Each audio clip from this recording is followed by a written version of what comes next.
Hi, it's Fee here. I've just made a little video to show you how I foil with my Heidi Swap ink machine.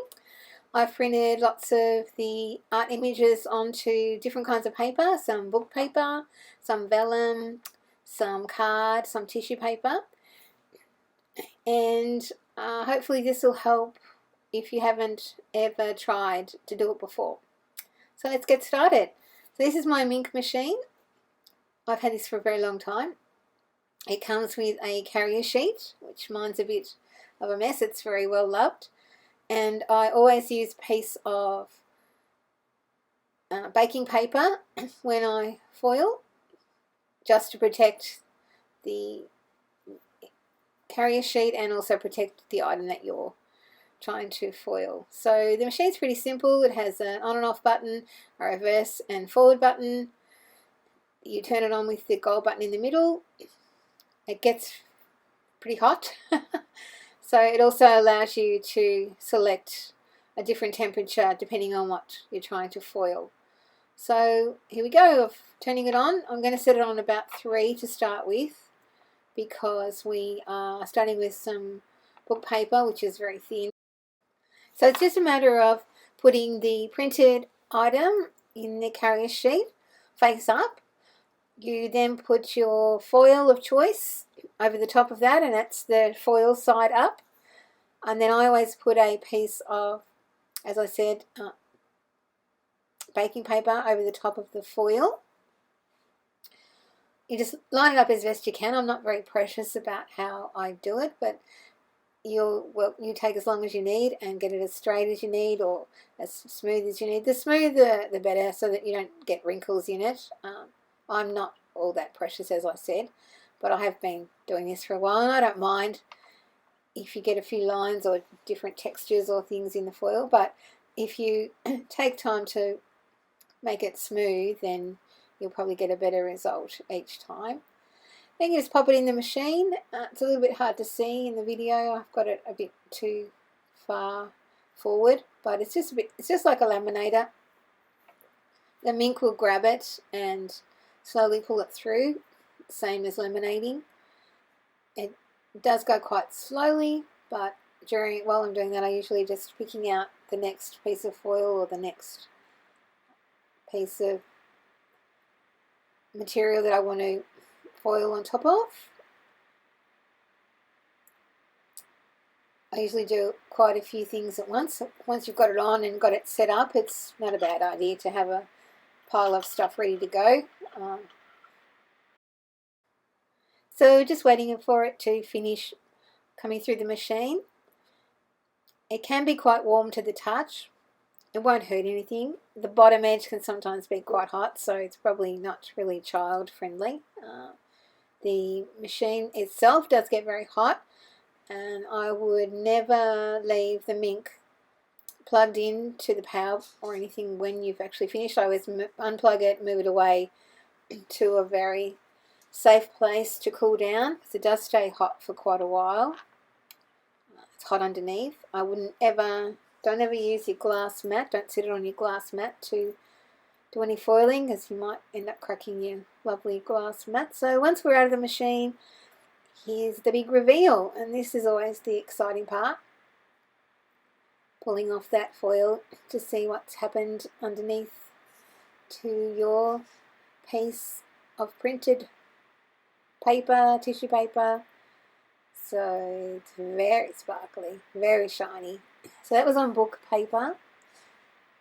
It's kind of hard to see on the video, but in real life it's very, very shiny. And don't ever throw away the pieces that are left, because you can cut them up and use them as collage, or you can use the scraps the way Vicky showed in her video with the glue, the tacky glue. That's a really good way to use up your scraps. You can also just cut up pieces and use different pieces of foil on your items. It can get a really good effect. So I won't make you watch me foil every piece of material that I've printed, mainly because it'll be a bit boring. So I'll speed this part up and I'll be back to show you all the finished products at the end.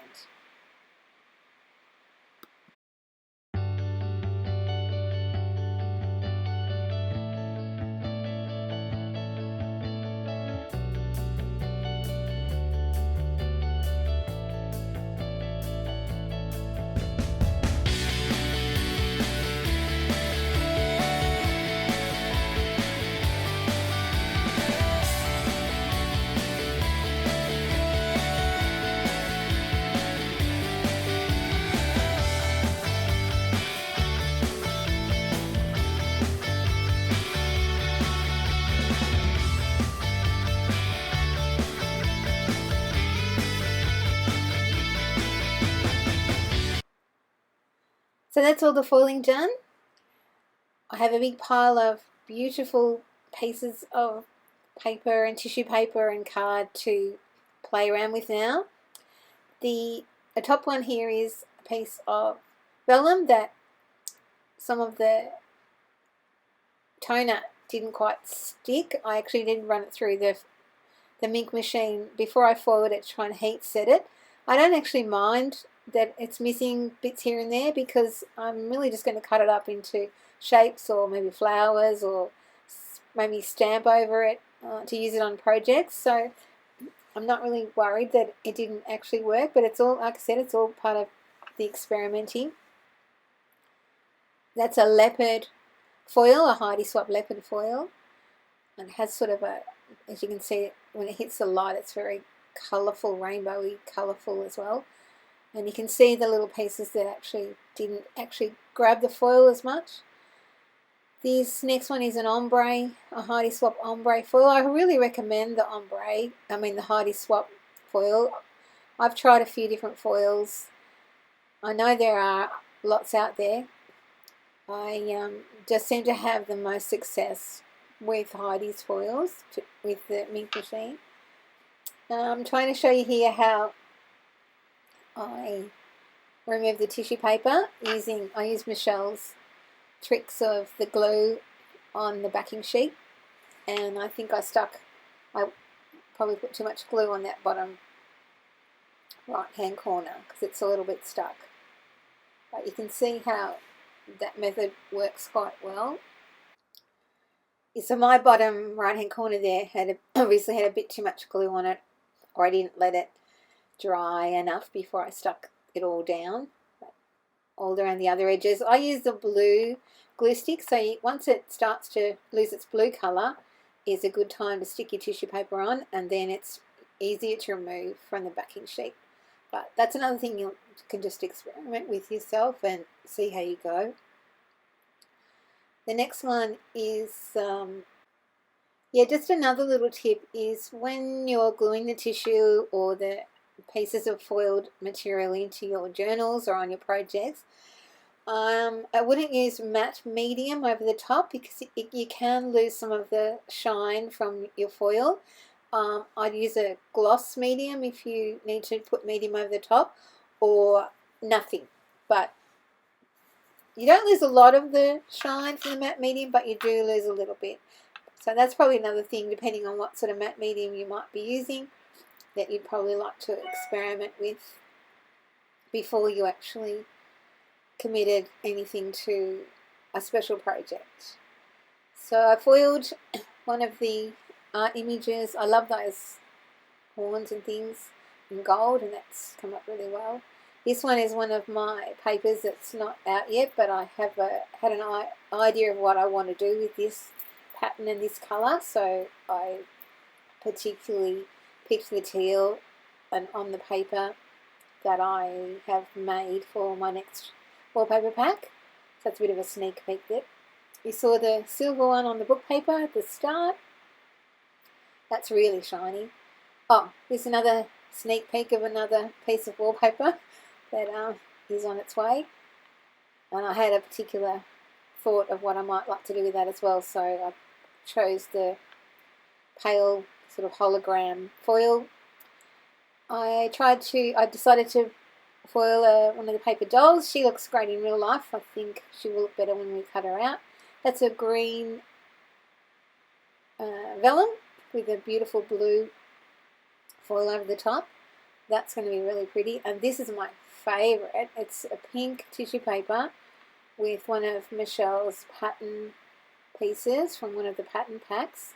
I think it's pack number 3 from memory, and foiled in gold, and it's just stunning in real life. It's the video and the photographs don't do the foiling justice. They look pretty cool, but in real life it's just stunning. So here again I'm showing you how to remove the tissue from the backing sheet with the palette knife using Michelle's little tricks. And definitely what Michelle said on Saturday was to wait till the glue is almost dry, and that's a really good tip.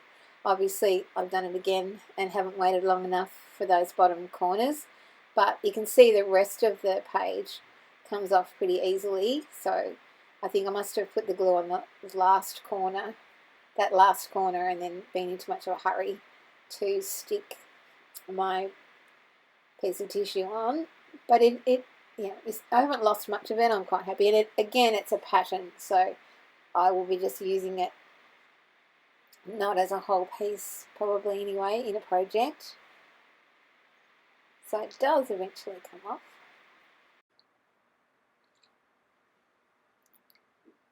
We're getting there. There we go.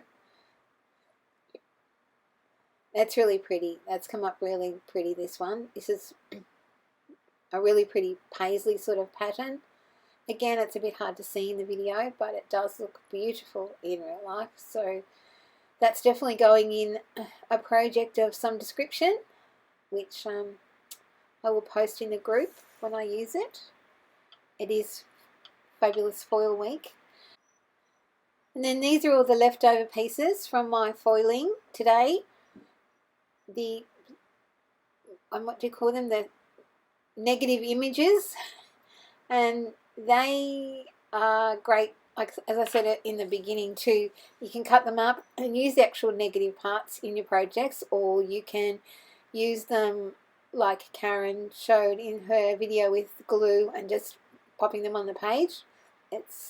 So you're not wasting all of your scraps. But don't throw them out. Definitely keep them. And even sometimes you can put them over another printed page and just see what colours get picked up by the toner, and then put a different one over, and you can run them through the machine like several times with different foils, and you can get some really good effects. So I hope this has helped people who wanted to know how to foil with a mint machine. And see you soon. Post anything you make. I'd love to see it. Bye.